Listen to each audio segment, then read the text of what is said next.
And dear students, good morning. How are you? कैसे हो आप सब? मस्त। 2021-22 आपके लिए बहुत अच्छे अच्छे एग्जाम्स लेके आ रहा है। और जैसा कि रिट है, आईएएस है, आरएस है, काफी अच्छे अच्छे एग्जाम्स हैं और आई थिंक आपको बहुत अच्छा लग रहा होगा। हाँ, समझते हैं टेक्नोलॉजी में थोड़ी सी प्रॉब्लम है या रिकॉर्डिंग में थोड़ी समस्या धीरे धीरे और क्लियर हो जाएगी। और ऑल सिलेबस, आपको ज्योग्राफी के लिए कहीं भी जाने की आवश्यकता नहीं, कोई बुक परचेज करने की आवश्यकता नहीं। केवल अपनी डेली में वन वीडियो आपके लिए डालता हूँ जिसमें राजस्थान क्या जो क्लासें हैं वो अलग से चल रही है और इंडिया वर्ल्ड के लिए अलग से क्लास आपके लिए अवेलेबल है। तो धीरे धीरे अपन एक डेढ़ महीने में पूरा एक आध महीने में पूरा कोर्स कवर कर लेंगे। और इसी प्रकार से आपको कंटिन्यूटी से अपना वीडियो पढ़ना है, उसका स्टडी करना है और अपने फ्रेंड्स अगर अच्छा लगता है तो अपने दोस्तों फैमिली मेंबर्स को शेयर करें, सब्सक्राइब करें, ठीक है, ताकि हमारी मेहनत जो है लगे कि नहीं हमारी मेहनत सफल जारी है। कहीं ना कहीं हमारी मेहनत आप कहीं ना कहीं सफलता में थोड़ा सा सपोर्ट करें, ठीक है। तो इसी के साथ अपन बात कर लेते हैं राजस्थान ज्योग्राफी। राजस्थान ज्योग्राफी के लिए अपन बात करें कि लास्ट में अपन ने पढ़ा था कि भाई राजस्थान की भारत में स्थिति क्या है, राजस्थान की विश्व में स्थिति क्या है, कितने अक्षांश और देशांतरों में फैला हुआ है। इसके आगे अगर मैं आपको ले चलता हूं तो यहाँ पर जैसे राजस्थान है तो राजस्थान की कुछ सीमाएं पूछ ली जाती है कि भाई राजस्थान का दक्षिणतम बिंदु क्या है, उत्तरोत्तम बिंदु क्या है। इस प्रकार से राजस्थान की कुछ सीमाएं पूछ ली जाती है। तो इसमें पर राजस्थान की सीमाओं की चर्चा करेंगे आज कि राजस्थान की उत्तरोत्तम सीमा क्या है, दक्षिणतम बिंदु क्या है। ऐसे ढेर सारे क्वेश्चन यहाँ पर होते हैं। तो इसमें अपन देखें कि अगर देखा जाए तो राजस्थान का सबसे उत्तरोत्तम बिंदु कौन सा है। तो उत्तरोत्तम बिंदु के लिए अपन बात करेंगे उत्तरोत्तम जिला तो कौन सा होगा भाई, जी से क्या होने वाला है, गंगानगर होने वाला है, जी से गंगानगर है। इसके बाद अपन बात करते हैं तो गंगानगर के बाद अगर तहसील कही जाए तो क्या होगा, गंगानगर होने वाली है, तहसील गंगानगर। और गांव कहा जाए तो क्या होने वाला है, कोणा गांव, कोणा गांव। राजस्थान का उत्तरोत्तम बिंदु प्राप्त हुआ आपको कोणा गांव, गंगानगर तहसील, श्री गंगानगर जिला, ये राजस्थान का उत्तरोत्तम बिंदु कहलाता है। और फिर यदि अपन बात करते हैं तो दक्षिणतम जिला होगा आपका कौन सा होने वाला है, बांसवाड़ा। दक्षिणतम जिला कौन सा होगा, बांसवाड़ा होगा। और बांसवाड़ा में अपन कहें तो यहाँ पर आपका होने वाला है तहसील कही जाए तो क्या होगी भाई, कुशलगढ़। कुशलगढ़ तहसील में एक गांव है बोरकुंडा, बोरकुंडा, बोरकुंडा गांव, कुशलगढ़, बांसवाड़ा राजस्थान का दक्षिणतम बिंदु आता है। और यदि अपन पूर्वोत्तम बिंदु की बात करें तो यहीं पर अपना गांव आता है सिलोन गांव। सिलोन गांव है, जिला आपका होने वाला है धौलपुर, सिलोन गांव। और यहाँ पर तहसील होने वाली राजाखेड़ा, राजाखेड़ा, सिलोन गांव, राजाखेड़ा, धौलपुर राजस्थान का पूर्वोत्तम बिंदु आता है। यहाँ पर पश्चिम में चलेंगे तो आपको जिला मिलने वाला है, कौन सा मिलने वाला है, सॉरी जैसलमेर। जिला मिलने वाला है कौन सा, जैसलमेर। जैसलमेर में आपको मिलने वाला है कटरा गांव, कटरा गांव। और तहसील होने वाली है सम जैसलमेर, ये राजस्थान का पश्चिमतम बिंदु आता है। तो नॉर्मली आपको यहां से याद रखना है। अगर अपन इसको अदर में ले, उत्तरोत्तम बिंदु कोणा गांव गंगानगर है, दक्षिणतम बिंदु कुशलगढ़ गौरकुंडा बांसवाड़ा है, पश्चिमतम बिंदु कटरा गांव सम जैसलमेर है, पूर्वोत्तम बिंदु सिलोन गांव राजाखेड़ा धौलपुर है। इनके अलावा इनको दूसरे में कैसे पूछा जा सकता है, जैसे लास्ट टाइम अपन ने बात करी थी कि पृथ्वी जो रोटेशन है, पृथ्वी का जो घूर्णन है वो पश्चिम से पूर्व की ओर होता है। तो क्लियर बात है कि राजस्थान में सबसे पहले सूर्योदय होगा, पूर्व में होगा। तो अगर मैं कहूं कि राजस्थान का सूर्योदय का गांव किसे कहोगे आप, सबसे पहले सूर्योदय सूर्यास्त किस गांव में होता है, तो जवाब क्या होगा, सिलोन गांव होने वाला है। तहसील कही जाए तो राजाखेड़ा और जिला क्या होगा, धौलपुर। तो सूर्योदय का गांव कौन सा होने वाला है, धौलपुर होने वाला है। हाँ, जो स्थान सूर्य के सबसे पहले आता है वही सबसे पहले सूर्य के सामने से हटने वाला है। तो अगर आपसे सूर्योदय का या सूर्यास्त का जिला, तहसील या गांव कुछ भी पूछी जाए तो क्या होने वाला है, सिलोन गांव, राजाखेड़ा तहसील और धौलपुर होने वाला है।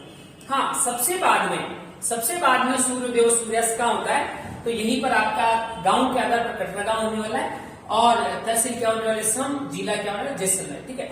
लास्ट क्लास में प्रेडिक्ट कर चुके थे कि भाई क्योंकि राजस्थान का जो कुल देशांतरी विस्तार है 8 डिग्री 47 मिनट है और इस आधार पर अपन ने 4 से गुणा किया था क्योंकि एक देशांतर को पार करने में 4 दिन का समय लगता है। इसलिए राजस्थान में 35 मिनट 8 सेकंड का सूर्योदय में क्या हो जाता है, अंतर आ जाता है। पूर्व से पश्चिम में पहुंचने के लिए सूर्य को प्रति देशांतर के आधार पर 36 मिनट देरी हो जाती है। या अपन कहें कि राजस्थान से 9 देशांतर रेखाएं गुजरती, इसलिए 9 को 4 से मल्टीप्लाई करेंगे तो कितने मिनट प्राप्त होंगे आपको, 36 मिनट। सबसे बेस्ट ऑप्शन एग्जैक्ट आपको मिलने वाला है 35 मिनट 8 सेकंड। फिर अपन अगली बात कर लेते हैं कि भाई ये जो आपका दक्षिणतम बिंदु है वो आपके है बोरकुंडा, कुशलगढ़, बांसवाड़ा। उत्तरोत्तम बिंदु है कोणागांव, गंगानगर, बांसवाड़ा। ये तो जनरल में पूछे ही जाते हैं उत्तरोत्तम दक्षिण, लेकिन घुमा करके क्या क्वेश्चन हो सकता है, जिससे अपन ने बात करी थी कि अक्षांश रेखाओं के आधार पर कटिबंधों में बांटा गया है राजस्थान को, या पूरे विश्व को 3 कटिबंध अपन ने जिक्र किए थे। यहाँ पे उष्ण है, उसके बाद अपन बात करें तो आपका शीतोष्ण या उपोष्ण है, उसके बाद अपन बात करें तो यहीं पर आपका आने वाला है कौन सा कटिबंध होगा भाई, शीत कटिबंध। तो कटिबंधीय आधार पर अगर अपन बात करें तो कटिबंधीय आधार पर, क्योंकि सबसे दक्षिणतम, क्योंकि कर्क रेखा यहाँ दक्षिण में बांसवाड़ा के मध्य से गुजरती है, इसलिए अगर अपन ये बात करें कि वे राजस्थान का दक्षिणतम बिंदु क्या होने वाला है, ये कटिबंधीय आधार पर सबसे गर्म गांव कौन सा होगा, तो बोरकुंडा, कुशलगढ़, बांसवाड़ा होगा। या सूर्य की सर्वाधिक सीधी किरणें कहां गिरेगी, तो बोरकुंडा, कुशलगढ़, बांसवाड़ा में गिरती। सूर्य की सर्वाधिक तिरछी किरणें कहां गिरेगी भाई, कोणागांव। गांव के आधार पर कौन सा गांव होगा, कोणागांव, गंगानगर, और जिला कौन सा होने वाला है, गंगानगर। तो इस प्रकार से अपन इसको याद रख सकते हैं। नेक्स्ट अगर अपन विस्तार के आधार पर बात करें तो कभी कभी राजस्थान में पूर्व से पश्चिम, उत्तर से दक्षिण में पूछ लिया जाता है कि वे कितना है। तो इसी रेफरेंस में अगर अपन जिक्र करें तो राजस्थान उत्तर से दक्षिण में कितना है, यहाँ से कोणागांव, गंगानगर से बोरकुंडा, कुशलगढ़, बांसवाड़ा तक राजस्थान कितना आता है, तो यहीं पर आपका होता है कितने किलोमीटर भाई, 826 किलोमीटर। राजस्थान उत्तर से दक्षिण में कितना है, 826 किलोमीटर। और अगर ये कहें कि राजस्थान पूर्व से पश्चिम में कितना है, तो 869 किलोमीटर, 869 किलोमीटर है। फिर यदि नेक्स्ट क्वेश्चन में अपन बात करें, जैसे अपन ने कहा था कि राजस्थान का देशांतरीय विस्तार अक्षांशीय विस्तार से कितना अधिक है, तो जैसे कि अपन ने बात की देशांतरीय विस्तार 8 डिग्री 47 मिनट का, अक्षांशीय विस्तार 60 डिग्री 9 मिनट का, तो यहीं पर अपन ने बात की थी 1 डिग्री 38 मिनट। देशांतरीय विस्तार की अपेक्षा अक्षांशीय विस्तार की अपेक्षा देशांतरीय विस्तार कितना अधिक आता है भाई, 1 डिग्री 38 मिनट अधिक आता है। इसी प्रकार से अगर अपन यहां से क्वेश्चन बनाए कि भाई राजस्थान उत्तर से दक्षिण की अपेक्षा पूर्व से पश्चिम में या पश्चिम से पूर्व में कितना अधिक है, तो अपन यहां पर बात करेंगे 869, 869 में से अपन किसको घटा देंगे भाई, 826 को, तो आपको मिलने वाला है कितने किलोमीटर, 43 किलोमीटर। तो यानी राजस्थान उत्तर से दक्षिण की अपेक्षा पूर्व से पश्चिम में कितने किलोमीटर अधिक है, 43 किलोमीटर अधिक है। या राजस्थान की, या अपन अपनी भाषा में कहें, वैसे होता नहीं है क्योंकि भूभाग ऐसे विस्तृत है, तो चौड़ाई अपन अपनी भाषा में कह सकते हैं, तो चौड़ाई ज्यादा है, यानी 869 पूर्व से पश्चिम में, राजस्थान है पश्चिम से पूर्व में 43 किलोमीटर अधिक है। फिर एक और क्वेश्चन कभी कभी कर लिया जाता है कि भाई राजस्थान के उत्तर से दक्षिण में और पूर्व से पश्चिम में 2 विकर्ण डाले जाए, तो 2 विकर्ण डाले जाए या आमने सामने के, क्योंकि राजस्थान एक विषमकोणीय चतुर्भुज है, तो आमने सामने के कोणों को यदि मिला दिया जाए या विकर्ण डाले जाए तो दोनों एक दूसरे को कहां पर काटेंगे, तो यहीं पर आपका होगा कौन सा गांव होने वाला है, मकराना। मकराना के बाद आएगा कौन सा, मेड़ता। मेड़ता के बाद जिला कौन सा होने वाला है, नागौर। मकराना, मेड़ता, नागौर में दोनों विकर्ण एक दूसरे को काटते हैं। ठीक है, ये तो हुआ आपका नॉर्मल राजस्थान की जो है उत्तरोत्तम दक्षिणतम बिंदु वाली बात अपनी हो जाती है। और इसी क्रम में यदि अपन आगे चले, मैं आपको आगे ले चलूं, काफी छोटा सा और वेरी सिंपल मैटर है, वैसे वो आपको काफी अच्छे तरीके से जानते हैं सब इस बारे में, लेकिन फिर भी कि सर आपने वो नहीं वो छोड़ दिया, तो थोड़ा सा उसके लिए अपन इतना सा पढ़ लेते हैं कि भाई राजस्थान में जो जिले हैं, राजस्थान में जो डिस्ट्रिक्ट्स है, वो कैसे अस्तित्व में आए। राजस्थान में वर्तमान में अपन बात करेंगे जिले कितने आते हैं भाई, 33 आते हैं। तो राजस्थान में 33 जिले जो अस्तित्व में आए, एट प्रेजेंट स्थिति जो ऐसी चल रही है, तो इसके अनुसार अगर अपन बात करते हैं तो 33 जिले ऐसे एक साथ नहीं बनाए गए, धीरे धीरे स्टेप बाय स्टेप, जैसे क्षेत्रीय विवाद हुआ आपस में, या फिर श्रेष्ठ संचालन की दृष्टि से जिलों को बांटा गया। तो यहाँ अपन देखते हैं कि राजस्थान में अपन इससे पहले एक टॉपिक पढ़ते हैं, या इतिहास के अंदर एक टॉपिक पढ़ा जाता है राजस्थान में एकीकरण, जिसके तहत, क्योंकि पहले राजपूताना अपन ने पढ़ा ना, जोड़तो मैंने इसको राजपूताना का 1800 ईस्वी में, कर्नल जेम्स टोड ने इसे राजस्थान कहा, राजस्थान कहा, और बसंतगढ़ सिरोही के शिलालेख में इसका राजस्थाना द्वितीय नाम मिलता है। बाकी आपके रामायण वाल्मीकि कृत महाभारत में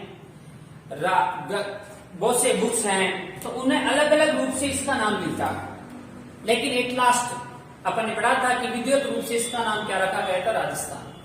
तो हुआ यूं कि राजस्थान एकीकरण का जब छठा चरण चल रहा था, तो छठे चरण की समाप्ति के बाद एक आयोग गठित किया गया था जिसका नाम था राज्य पुनर्गठन आयोग। पुनर्गठन आयोग राजस्थान एकीकरण के छठे चरण के बाद या राजस्थान में वर्तमान स्थिति या वर्तमान स्वरूप देने के लिए क्षेत्रीय आवश्यकताओं या क्षेत्रीय विवादों को निपटाने के लिए एक आयोग का गठन किया गया, राज्य पुनर्गठन आयोग। अब अपन ये बात करें 2000 2011 में पूछा गया था कि राज्य पुनर्गठन आयोग का गठन कब किया गया है, तो इसी में अपन देखें कि राज्य पुनर्गठन आयोग गठित हुआ था 1953 में गठित किया गया, और 1953 में जब राज्य पुनर्गठन आयोग बना तो इसके अध्यक्ष, इसमें कुल व्यक्तिगत 3, जिसमें से अध्यक्ष थे अध्यक्ष डॉक्टर फजल अली। डॉक्टर फजल अली को इस राज्य पुनर्गठन आयोग का क्या बना दिया गया, अध्यक्ष बना दिया गया। प्लस इनके 2 सदस्य, इनके सहयोगी के रूप में 2 सदस्य नियुक्त किए गए थे। एक का नाम था सरदार पन्नीकर और दूसरा था हृदयनाथ कुंजरू।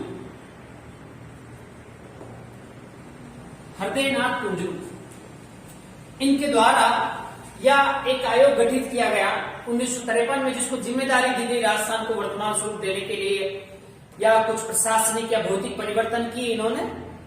इनके द्वारा किए जाने वाले परिवर्तनों को अपन एकीकरण के आधार पर कह सकते हैं कि 7वां जो संविधान संशोधन के रूप में माना जाता है, क्योंकि इस आयोग ने क्या किया, इस आयोग ने 1955 में अपनी रिपोर्ट प्रस्तुत की और जिसे 1 नवंबर 1956 को 7वें चरण के रूप में या वर्तमान राजस्थान के रूप में स्वीकार किया गया। या इस आयोग ने जो रिपोर्ट प्रस्तुत की उसे 7वें एकीकरण के 7वें चरण के रूप में या 7वां संविधान संशोधन जब हुआ था उस रूप में 1 नवंबर 1956 को वर्तमान राजस्थान के नाम से स्वीकार किया गया। इस आयोग ने क्या किया, 1955 में तत्कालीन, क्योंकि राजपुताना जो था उसमें 19 रियासतें, 3 ठिकाने और एक केंद्र शासित प्रदेश अजमेर, मेरवाड़ा या चीफ सिख हुआ करता था। तो इस आयोग के द्वारा तत्कालीन राजपुताना में जितनी भी इकाइयां थी 23, उन 23 इकाइयों को कितने जिलों में बांटा गई, 25 जिलों में। यानी अगर आप यूं कहें 25 जिले विभाजित किए जा चुके थे कब, 1955 में। तो अगर अपन यूं कहें कि एकीकरण समाप्ति से पहले या 1 नवंबर 1956 से पहले राजस्थान में जिलों की संख्या कितनी थी, तो आपके पास यहाँ जिले अस्तित्व में आएंगे 25। कितने जिले आएंगे, 25। अब हुआ यूं, इसके बाद क्रमशः जिस क्षेत्र का विलय हुआ या कोई भौतिक क्षेत्र को 2 भागों में बांटा या अन्य क्षेत्र को विलय करके नवीनतम जिले बनते गए क्षेत्रीय मांग के आधार पर। बहुत अच्छे क्वेश्चंस हैं, याद रखना। राज्य पुनर्गठन आयोग का गठन कब हुआ था, 1953 में। अध्यक्ष कौन थे, फजल अली। इसलिए इस आयोग को फजल अली समिति के नाम से भी जाना जाता है। सदस्य टोटल 3 थे, अध्यक्ष सहित 2 सदस्य सरदार पन्नीकर, हृदयनाथ कुंजरू था। इस आयोग रिपोर्ट प्रस्तुत कर चुका था। ये 1955 में तत्कालीन राजपुताना की 23 रियासतों को 25 जिलों में बांटा और 1 नवंबर 1956 को इस आयोग की रिपोर्ट के अनुसार इसे वर्तमान राजस्थान के नाम से 7वें चरण के रूप में स्वीकार किया गया। या 7वां संविधान संशोधन किया गया। इसके बाद अगर हम बात करते हैं कि क्रमशः 1956 या 55 के बाद जो भी क्षेत्र विलय हुआ उसको धीरे धीरे नवीनतम जिले का, यानी 25 के बाद अब कौन सा जिला आने वाला है, वह 26वां। अब 26वां जिला जो था वो क्या था, अजमेर। राजस्थान का 26वां जिला स्वीकार किया गया। 26वां जिला जो विलय हुआ था वो था अजमेर, क्योंकि तत्कालीन राजपुताना में या एकीकरण के समय या तत्कालीन राजस्थान, क्योंकि इस समय इसको राजस्थान कहने लगे थे अपन, तो अजमेर अजमेर मेरवाड़ा कहलाता था। और अजमेर मेरवाड़ा का विलय आप जानते हो 1 नवंबर 1956 को हुआ। 1 नवंबर 1956 को। अब ये एक ऐसा प्रदेश था तो यहाँ का अलग से मंत्रिमंडल हुआ करता था। और जो अलग से मंत्रिमंडल हुआ करता था तो मंत्रिमंडल जो था यहाँ का, उस मंत्रिमंडल को धारा सभा कहा जाता था। और काफी इंपोर्टेंट क्वेश्चन है, अजमेर मेरवाड़ा के जो मंत्रिमंडल था धारा सभा, जिसे आप धारा सभा के नाम से जानते हो, उसमें सदस्यों की संख्या कितनी थी? 30। और इसके एकमात्र मुख्यमंत्री हुए हैं हरिभाऊ उपाध्याय। हरिभाऊ उपाध्याय। अब अपन बात करेंगे वीवी मेनन जो थे रियासती मंत्रालय के सचिव, एकीकरण में आता है, तो उनके वीवी मेनन और हरिभाऊ उपाध्याय के अच्छे संबंध होने के कारण 1 नवंबर 1956 को अजमेर मेरवाड़ा का राजस्थान विलय कर दिया गया था। तो भौतिक प्रदेश इससे अलग नहीं हुआ है, ये सीधा राजस्थान तत्कालीन राजस्थान के मध्य से स्थित थी, इसलिए इसको ऐसा कैसा विलय कर दिया गया। अब इसके बाद आता है भाई राजस्थान में 27वां जिला। तो 27वां जिला कौन सा होगा भाई? धौलपुर। 27वां जिला अस्तित्व में आता है धौलपुर। और तत्कालीन जो जिला था भरतपुर से अलग होकर के 15 अप्रैल 1982 को 1982 को राजस्थान का 27वां जिला बना दिया गया। कौन सा बना दिया गया? भरतपुर बना दिया गया। इसके बाद आप ध्यान रखेंगे क्योंकि राजस्थान में 3 जिले 28, 29 और 30, जैसे नवंबर माह में 1956 में नवंबर 2000 में मध्य प्रदेश में 4 राज्य एक साथ गठित किए गए। ऐसे ही यहीं पर आपके राजस्थान के अंतर्गत 28, 29, तीनों जिले एक ही दिन अस्तित्व में आए, क्योंकि यहाँ पर इसलिए इनको अंग्रेजी वर्णमाला के क्रम में रखा गया। BDR। डी का मतलब होता है भाई 12, डी का मतलब होता है भाई दोसा, और आर का मतलब होता है राजसमंद। 12, दोसा और राजसमंद तीनों जिले एक ही दिन बने। और 12 को अलग किया गया था, किससे किया गया था भाई? कोटा से। दोसा को अलग किया गया था, किससे किया गया था भाई? जयपुर से। और राजसमंद को अलग किया गया था, किससे किया गया था? उदयपुर से। इस प्रकार से तीनों ही जिले एक ही दिन अस्तित्व में आए, जिसकी डेट है 10 अप्रैल 1991। 10 अप्रैल 1991 को ये आपके 30 जिले हो चुके थे। और फिर यदि अपन बात करें तो राजस्थान का 31वां और 32वां जिला, ये छोटे एग्जाम्स जो होते हैं स्टेट लेवल के, छोटे एग्जाम्स में डायरेक्टली काफी ज्यादा जो 12th base, 10th base, graduation base के छोटे छोटे एग्जाम्स होते हैं, उनमें डायरेक्टली ऐसा क्वेश्चन ज्यादा बनता है कि 31वां जिला कौन सा है, 32वां जिला कौन सा है, इसलिए आपको क्लियर ध्यान रखना है। तो राजस्थान का 31वां जिला कौन सा होने वाला है भाई? हनुमानगढ़। और 32वां जिला कौन सा होगा? करौली। 32वां जिला करौली होगा। और हनुमानगढ़ जो अलग हुआ वो किससे होगा भाई? यहाँ पे गंगानगर से। हनुमानगढ़ गंगानगर से अलग होता है। और करौली किससे अलग होता है? सवाई माधोपुर से अलग होता है। हनुमानगढ़ अस्तित्व में आया 12 जुलाई 1994 और करौली 32वें जिले के रूप में 19 जुलाई 1997 को अस्तित्व में आता है। इस प्रकार से 1997 तक तत्कालीन राजस्थान में जिलों की संख्या कितनी हो चुकी थी? 32। अब जैसा कि अपन जानते हैं वर्तमान में राजस्थान में जिले कितने हैं भाई? 33 हैं। तो आप जानते हो नवीनतम जिला कौन सा है? राजस्थान का नवीनतम जिला या अपन 33वां जिला कौन सा होगा? प्रतापगढ़। और प्रतापगढ़ जो बना वो कितने जिलों से मिलकर बना है भाई? 3 जिलों से। और 3 जिलों में यदि मैं बात करूं तो यहां पर सर्वाधिक क्षेत्रफल मिलाया गया था, किससे मिलाया गया था? चित्तौड़गढ़। इसके बाद आता है उदयपुर के बाद आता है बांसवाड़ा।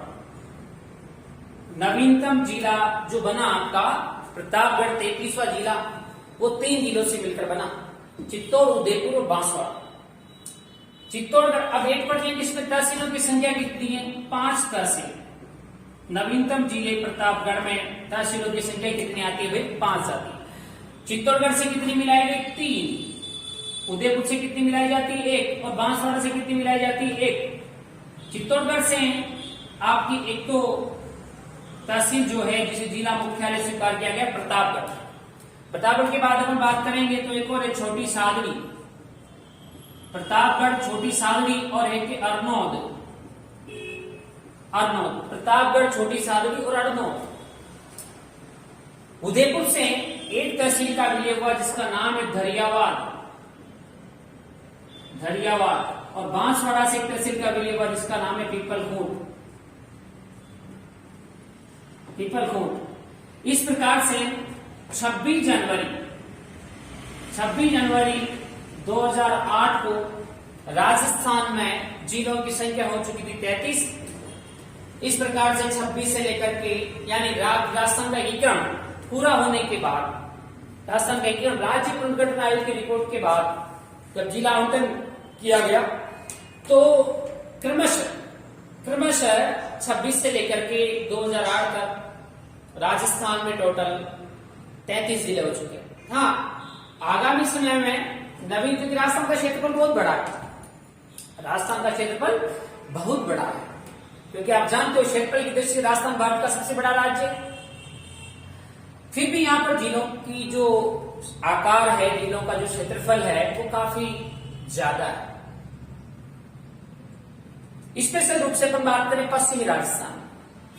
अब पश्चिमी राजस्थान में जो जिले हैं वो जिले क्षेत्रफल में अधिक बड़े हैं, क्योंकि वहां पर आय के संसाधन कम है, वहां पर इनकम सोर्स कम है, वहां पर कम जनसंख्या घनत्व कम है, कम लोग बसावट या कम लोग वहां पर निवास करते हैं। अगर वहां की मिट्टी वगैरह या नेचर वगैरह ऐसा होता तो हो सकता है शायद वहां भी अपने पूरी राजस्थान की तरह जनघनत्व पाया जाता। इसीलिए राजस्थान में, क्योंकि आर्थिक या संचालन के लिए दृष्टि से इनकम, आय के स्रोतों की कमी का राजस्थान में क्षेत्रफल अधिक होने के बाद भी जिलों की संख्या काफी कम है। आगामी नवीनतम जिलों के सुझाव देने के लिए एक KM सिंधी समिति का गठन किया गया है, जो कि क्षेत्र विशेष में उठने वाले जिलों की मांग को लेकर के सुझाव देती है। तो इस प्रकार से जिन्हें अभी आगामी समय में ऐसा कहा गया है कि 42 और नए जिले बनाए जाने चाहिए। ठीक है, तो इस प्रकार से अपना ये छोटा सा परिचय था। तो अपन कंटिन्यूअली राजस्थान के टॉपिक टू टॉपिक की स्टडी करेंगे। ये राजस्थान के परिचय की आज आपकी सेकंड क्लास समाप्त हो चुकी है। थैंक यू और बेस्ट ऑफ लक।